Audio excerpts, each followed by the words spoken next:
J'espère que vous allez bien, je suis à l'aéroport, j'attends l'avion et bon là vous entendrez probablement des gens parler et le piano parce qu'il y a un mec qui joue.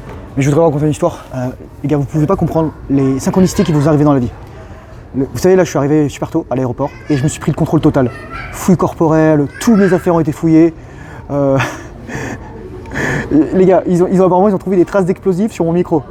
Désolé les gars, je vous ai pas dit, mais lorsque je fais des lives et que j'enregistre, je fais en même temps des bombes. Putain, mais j'en pouvais plus les gars, c'était super long, 3 alarmes, c'est trop galère. Et ça m'a ultra retardé, et quand je commence à ranger mes affaires, je prends vraiment mon temps, je range bien mes affaires et tout. Il y a une meuf qui arrive, et je la reconnais les gars. C'est une meuf que j'avais date en 2021, printemps 2021. Et en fait c'était, les gars, arménienne, 1m75, yeux bleus. Moi à l'époque j'étais encore coomer quoi, c'était horrible quoi. Ça, on avait bu du vin dans un parc, je lui ai dit salut Lilith, alors je te parle en anglais. Il s'appelle Lilith les gars, tu m'en reconnais pas? Et la meuf elle me reconnaît pas.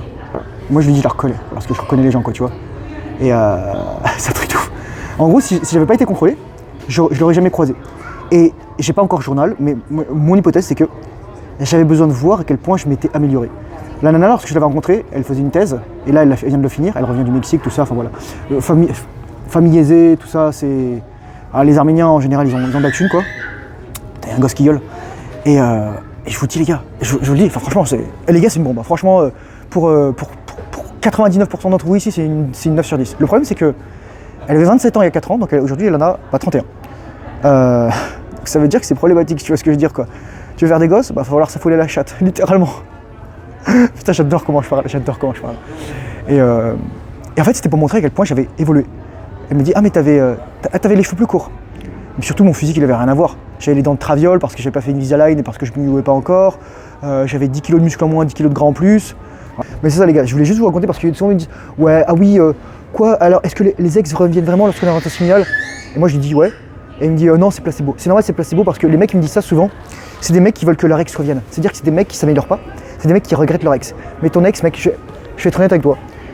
Si t'as pas été son premier mec, si elle était pas vierge et si elle était pas féminine, etc. Et d'ailleurs si tu l'as quitté, c'est ton ex alors qu'elle était comme ça, bah pose-toi les bonnes questions. Elle a probablement vu d'autres mecs, voilà. Ton ex elle a probablement vu d'autres mecs parce qu'elle en a vu avant toi, elle en a un verre après toi. Donc pendant qu'elle s'est tranchée, toi t'es en train de te morfondre, oh mon dieu vite je vais écouter des chansons d'amour, je vais lire des poèmes de Verlaine et tout ça, alors qu'il mettait des patates et tirait sur un beau. Tu vois, les gars c'est des trucs de ouf. Donc c'est ça, en fait, quand je l'ai vu, je me suis dit, la meuf elle vient de finir son PhD. En gros là, ça fait 4 ans qu'elle a bossé sur son truc. Et moi, là, je mène ma vie les gars. Je fais du cash, je peux voyager, j'ai du temps. En fait, quand je l'ai vue, j'avais zéro émotion.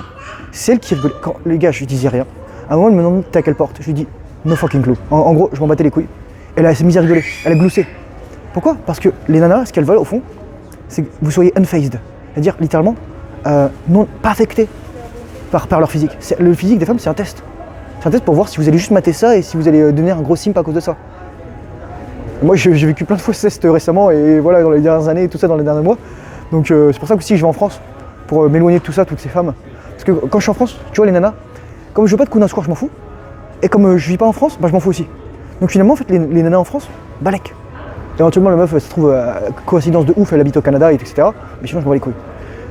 Ah ma psy elle est dit que je m'en bats les couilles. Mais c'est la vérité. Dans le sens je suis détaché. Et ça c'est le plus important. Ta force, la force d'un homme c'est son détachement. Parce que, attention. Les passagers suivants, présentez-vous à la porte 64.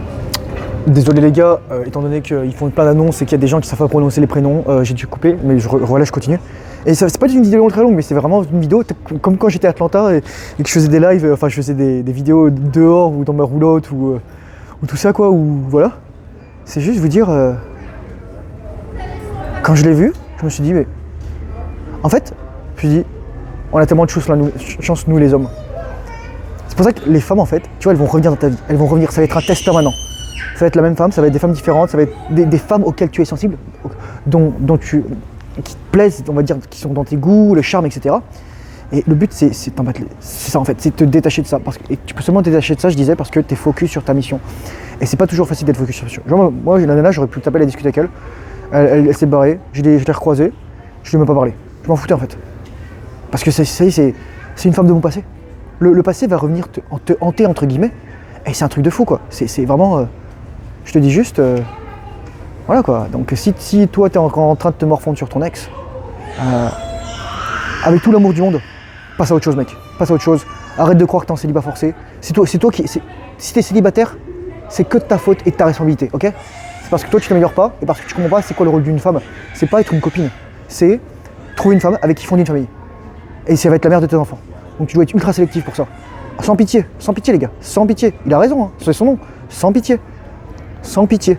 Vous êtes sans pitié parce que vous choisissez la meilleure mère pour vos enfants. Et la meilleure femme pour vous. Et c'est normal. Et lorsque vous avez ces standards les gars, mais ça va être le carnage. Vous allez vraiment déjà déblayer dans votre vie et surtout, vous serez plus immobilisé par les femmes.